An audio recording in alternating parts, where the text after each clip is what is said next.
조상이 무당이라 해서 자손들이 꼭 무당이 돼야 할까? 그러니까 이 질문이에요. 아, 그런 질문 많이 하거든요. 네.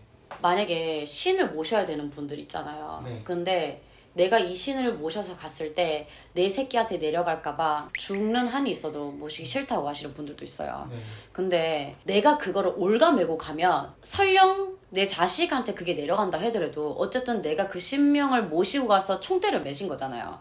그러고 있는 경우에는 내가 살아 생전 동안은 내려가진 않아요. 근데 내가 살아있는데 내려가는 경우는 내가 그 신명을 똑바로 올가매지 못하고 그 신명을 모시고 가면서도 죄를 지은 경우 아니면 제대로 분림을 못하는 경우는 그대로 자손한테 내려가는 경우도 있더라고요. 세습무인 경우에는 네.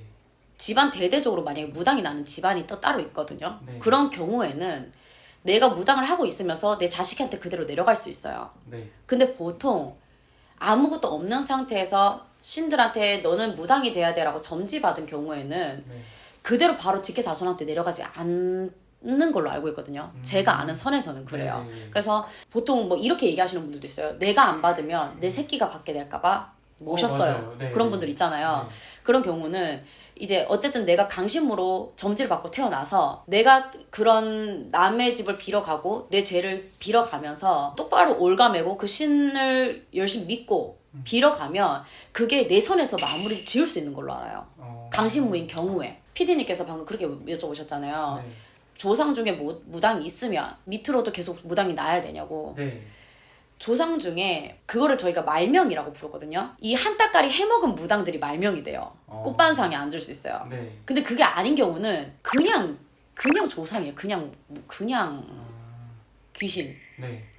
말명이 있는 집인 경우에는 꼭 집안에 무당이 나지 않아도 네. 주기적으로 구술을 해면서 살아야 되는 집안일 수도 있습니다. 집안에 조금 무당을 해먹었던 집안이든지 네. 조금 집안에 그런 말명에 대한 기운이 강하면 살면서 2년에 한 번이든 3년에 한 번이든 주기적으로 구슬 한 판씩 하시고 넘어가시는 경우도 많이 있었거든요. 예를 들어서 자살을 했어요. 밑에 자손들까지도 영향이 있는 건가요? 표현하면 신의 바람이 분다라고 얘기를 하거든요. 네.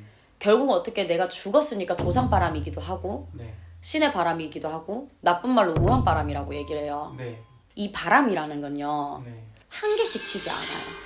밑에 있는 자손들이 다 안 풀린다든지 아플 수도 있고 집안에 금전이 나가서 힘들 수 있고 상문이란 말이 무슨 말씀인지 아시죠? 네. 초상이 나는 거 그런 바람이 불 수도 있거든요. 그런 식으로 자살을 한다는 건 이어져 오던 것을 한 번에 끊어낸다는 거잖아요. 내가 내 목숨을 끊는 거. 무당이라고 점지받아서 태어날 적에는 네.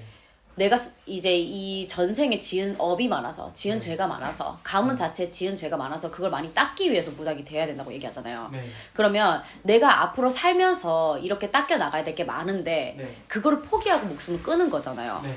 그렇게 되면 아직도 닦아야 될 업을 그대로 두고 난 상태에서 승천을 한 거기 때문에 네. 이게 그대로 가문에 남아있단 말이죠. 그럼 이게 어디로 가겠어요? 집안 사람들한테 가는 거예요. 그럼 밑에 있는 사람들도 힘들고 내 주변 친척이며 가문 자체가 이제 흔들릴 수 있는 거죠. 이제 밑으로 주르륵 내려앉는 거죠. 그래서 저는 오시는 손님네들한테 네. 윗물이 맑아야 아랫물이 맑다 그러거든요. 네.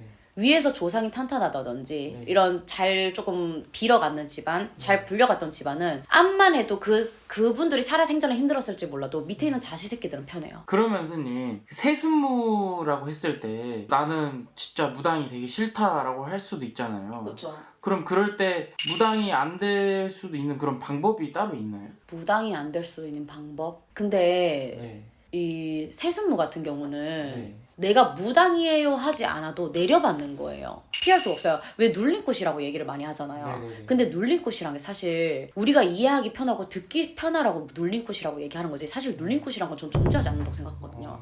진짜 신은 눌러지지 않아요. 누를 만한 신명이니까 눌러지는 거예요. 무당으로서 살아야 되는데 그게 아닌 경우에는 구슬에서 제쳐나갈 수 있어요. 그러다가 만약에 나는 진짜 무당이 되기 싫어요 해서 그래 그러면 어떻게 해서든 제쳐가보자고 만약에 구판을 열잖아요. 근데 거기서 만약에 신이 터져버렸어요. 그러면 가차없이 그냥 무당 가야 돼요. 눌러가자고 구판 열었지만 이미 실리고 무당이 돼야 된다고 판결이 딱 나면 그냥 무당길 가셔야 되는 거예요. 근데 거기서 만약에 제쳐가면 그분은 일반 생활 하시면서 때때마다 굿을 진행하면서 사셔야겠죠. 응.